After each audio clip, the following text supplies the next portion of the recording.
Okay. Hi, I'm Caitlin, and this is Sheyla. We have just arrived in Florence, Italy. Oh, hey, what's that tall statue? He's so handsome. Oh, I think that is David. David? David who? David, the sculpture Michelangelo made. Wait, where are we? We are actually in the Palazzo della Signoria. You know, there's a real David around the corner. Oh, take me to this perfect man. Okay, let's go. Whoa, we are now standing outside the Accademia Gallery on Via Ricasoli, 60th Street. I can't wait to go in. Wait, it says 8.5 euros. It's okay, I got you this time, but only if you pay for my dinner tonight. Okay, where is he? David is right there, located at the end of the long gallery entrance and past many unfinished sculptures by Michelangelo. Oh, I see him. Yes, this is David, sculpted by Michelangelo Buonarroti in 1501. In 1501, he received a commission from the Guild of Wool Merchants of Florence to carve out a giant statue for one of the tribunes of the Cathedral of Florence. It was so good they rather put it on display for everyone to see up close. He finished in 1504. Oh, he is stunning with physical beauty, and the white marble makes him shine. I can also sense the tension in his body. Oh, but his eyes, I can stare into them forever. Yes, this is quite a piece of artwork. This is a symbol of liberty and strength of Florence. Did you know that the block of marble had been gathering dust in a cellar before Michelangelo was born? It was thought to have been spoiled by Agostino di Duccio, who tried to chisel a human 40 years before. This body is just immaculate. How's it so perfect? It's like straight from the cover of GQ magazine. Well, back then it was illegal to dissect bodies, but Michelangelo made a life-size crucifix for an altarpiece for Santo Spirito, the prior, as a bribe, and then he let him dissect the bodies. Now let's talk about the tension of the sculpture. Should he fight or flee? His hand slowly grips his weapon, while the other is in position, ready to flee. His gaze strong as in looking into Goliath's eye. Oh, I see. Michelangelo's awesome. He has such vision. Michelangelo said, "In every block of marble I see a statue as plain as though it stood before me, shaped and perfect in attitude and action. I have only to hew away the rough walls that imprison the lovely apparition to reveal it to the other eyes as mine see it." You can definitely tell this dude was a genius. Hey, I have a question. What's contrapposto? Contrapposto? Yes. Contrapposto is a human figure standing with the most of its weight on one foot, so its shoulders and arms twist unaxial from the hips and legs. This makes the figure more dynamic, but then it gives a relaxed appearance.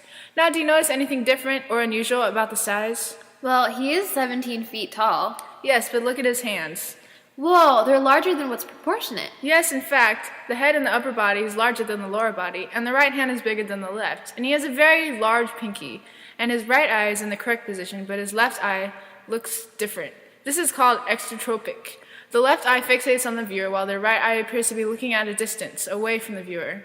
Did Michelangelo do this on purpose? Yes, I think he did. Although this is an idealized body, Michelangelo specifically made these imperfections because he took into consideration every possible angle of view. Oh, I see. I think we should leave now. I'm getting hungry for some salmon ravioli.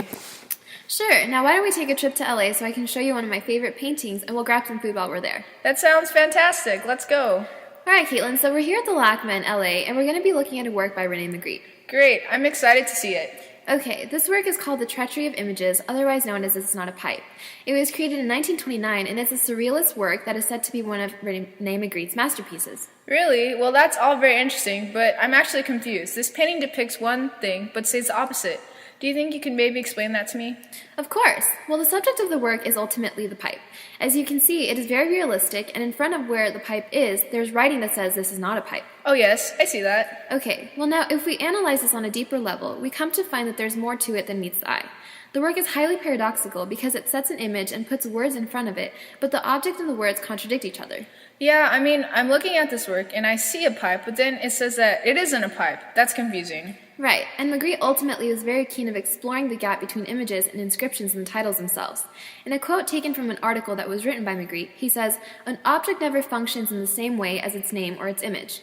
This concern determined the simplicity of his style, which could thus achieve such memorable clashes of images and blackboard script. Magritte really wanted to evoke thought because ultimately he's right. The painting isn't a pipe. It is symbolic for a real pipe, but it's only a painting. Oh, I see. I think I'm understanding this a lot more now. I feel like Magritte actually had a sense of humor. You know, I'm going to have to agree with you on that. I actually read in a biography of Magritte that he had a playful and provocative sense of humor, which worked into many of the pieces which he created, and which became some of his most well-known pieces throughout the course of his career. One example would be the series of pipe paintings which he created. And it's rather funny because to many people, this work leaves them kind of confused because of the contradiction in it. Exactly. And he's funny also because when people said to him, "How is this not a pipe?" his response was, "Well, try stuffing it with tobacco." You can't do that because it's not a real pipe. Wow, that's pretty funny. Now, did Magritte have any influence on other artists to come? I'm glad you brought that up.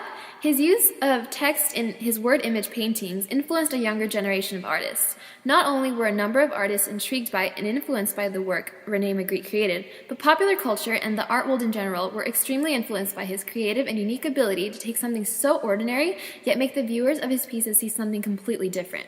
Some of the artists he influenced were actually very well-known artists, such as Roy Lichtenstein, Robert Rauschenberg, and even Andy Warhol. Wow, I never knew that. Yeah, it's pretty cool, huh? Well, I'm glad we were able to take time and show each other our favorite works. I had a good time. Yeah, me too. We'll have to do it again sometime. I'm kind of tired now, so we should go back to the good old PUC. Sounds good. Holy Hill, we're coming for you.